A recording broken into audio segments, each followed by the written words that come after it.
Can be a beautiful yet scary place, and some events have been so unimaginably sinister that it has left us feeling disturbed and riddled with questions. Well, in today's video, we're putting on our detective badges and exploring the top 5 unsolved mysteries that have left the world disturbed. Viewers' discretion is advised. Number 5. Salish sea feet. One foot washes up on shore. That's quite strange. But another? And yet another? Since August 2007, at least 20 detached human feet have been found on the coasts. The first discovery was on August 20th, 2007, which was on an island in British Columbia. In Canada, the BC Coroner Service said that foul play has been ruled out by authorities in all investigations and that the feet came from those who died in either accidents or by suicide, and that the feet detached during the normal decomposition process.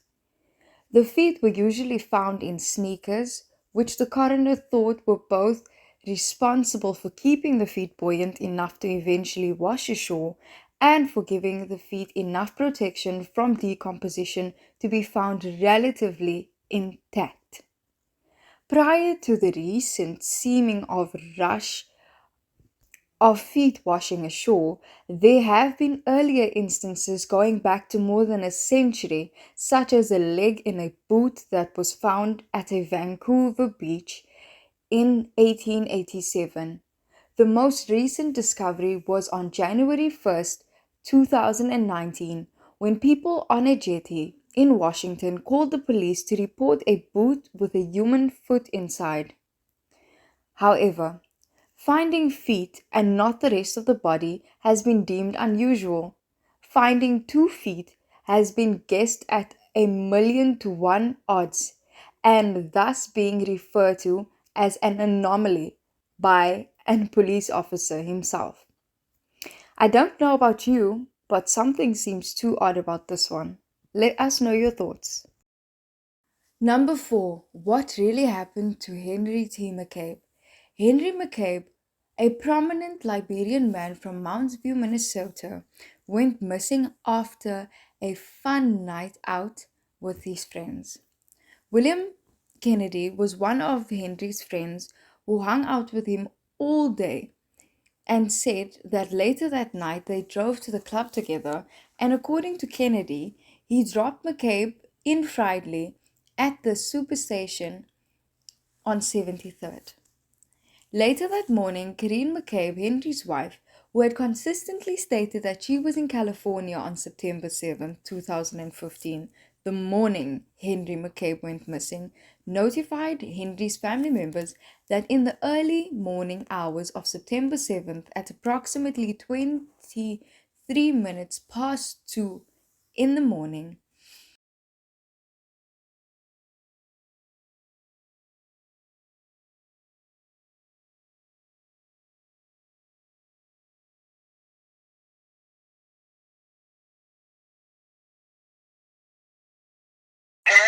It's a voicemail unlike anything you've ever heard before.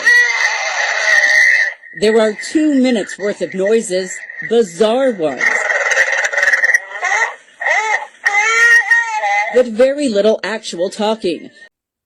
Minnesota Community Policing Services supervised and direct search and rescue efforts for 3 months. During the search and rescue, investigators learned that the location that Kennedy, the alleged friend, gave the police was not accurate.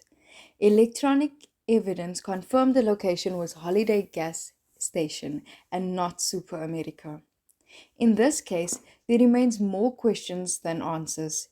Inconsistent statements, a bizarre audio tape, questionable friends, encrypted numbers, false information to police, and obstruction of the active independent investigation. If Henry McCabe's death was an accident, like some may suggest, then why are the people closest to him withholding and manipulating pertinent information? And why has law enforcement suspended their investigation? What do you think? Number 3. Elisa Lam. Chinese-Canadian tourist Elisa was last seen alive on January 31st and was reported missing by her parents on February 1st. Interest in Lam's disappearance increased on February 13th when Los Angeles Police Department released security camera footage of her behaving erratically in a hotel elevator on the day she was last seen alive. During the search for Lam, guests at the hotel began complaining about low-pressure water. Some later claimed that the water was black in color and had an unusual taste. On the morning of February 19, Santiago Lopez, a hotel maintenance worker, found Lam's body in one of 4,000-gallon tanks located on the roof, providing water to guest rooms, a kitchen, and a coffee shop. Through the open hatch, he saw Lam laying face up in the water. Guests at the Stay on Main sued the hotel over the incident, and Lam's parents filed a separate lawsuit later that year. The tank was drained and cut open since its maintenance hatch was too small to accommodate equipment needed to remove Lam's body. The full coroner's report released in June stated that Lam's body had been found naked. Clothing similar to what she had been wearing in the elevator video was found floating in the water, coated with a sand-like particulate. Her watch and room key were also found with her. Lam's body was moderately discomposed and bloated. There was no physical evidence of trauma or sexual assault, or, for that matter, suicide. On February 21st, the Los Angeles Coroner's Office issued a finding of accidental drowning with bipolar disorder as a significant factor. The investigation had determined how Lam died, but not initially offered an explanation as to how she got into the tank. Doors and stairs that access the hotel roof are locked, with only staff having the passcodes and keys, and any attempt to force them would supposedly have triggered an alarm. The hotel's fire escape could have allowed her to bypass those security measures, as her scent trail was lost near a window connected to it. A video posted to the internet after Lam's death showed that the hotel's roof was easily accessible via the fire escape and that two of the lids of the water tanks were open. Apart from the question of how she got on the roof, others question, could she have gotten in the tank by herself? At least 16 people are considered to have died. Among them are murders, suicides, and mysterious deaths, which led them to changing the name from Cecil Hotel to Stay on Main as a way to distance the establishment from its dark past. So what do you think? Was Elisa's death an accident, or is there an elaborate cover-up for something much more sinister at that hotel? Let us know in the comments. Number 2. Malaysian Air Flight 370. MH370 disappeared on the 8th of March 2014 after departing from Kuala Lumpur for Beijing, with 227 passengers and 12 crew members on board. Malaysia's former Prime Minister stated that the aircraft's flight ended somewhere in the Indian Ocean, but no further explanation had been given. Despite the searches, finding debris considered with strong certainty to originate from the crash, official announcements were questioned by many critics, and several theories about the disappearance was proposed. Some of these experiences, where the announcements were questioned, were described as conspiracy theories. Conspiracy theorists were bolstered by the revelation of new satellite data 2 weeks after the flight disappeared that had initially been hidden from the public.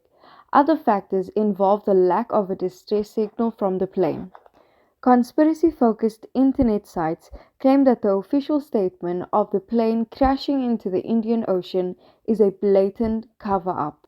These conspiracies range from hijacking, onboard fires, shooting down hypotheses, but it is also important to note that members of the Chinese news media received an open letter that claimed to be from the leader of the Chinese Martyrs Brigade, a previously unknown group.